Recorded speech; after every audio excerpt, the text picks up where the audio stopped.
అందరికీ నమస్కారం అండి.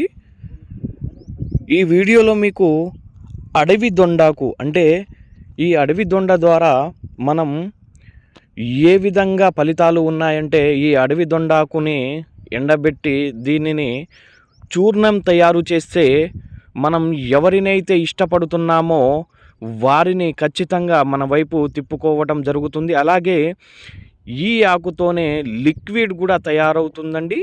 ఈ లిక్విడ్ని మనం వేరే వాళ్ళ మీద అంటే మనం మనసు పడుతున్న వారు అయినా సరే, ఇంట్లో భార్యాభర్తలైనా సరే, ప్రేమించుకొని విడిపోయిన వారైనా సరే, అలాగే మనం ఎవరి మీదైనా సరే వ్యామోహం పెంచుకుంటే వాళ్ళు మన వైపు తిప్పుకోవాలి అనుకుంటే ఈ లిక్విడ్ని చాలా సులువుగా మీరు వారిపై ప్రయోగించవచ్చు. అయితే దీనిని తాగే దాంట్లో అంటే చాయ్లో కానీ, కాఫీలో కానీ, జ్యూస్లో కానీ, కూల్ డ్రింక్స్లో కానీ, అలాగే తన శరీర భాగాలకు అంటే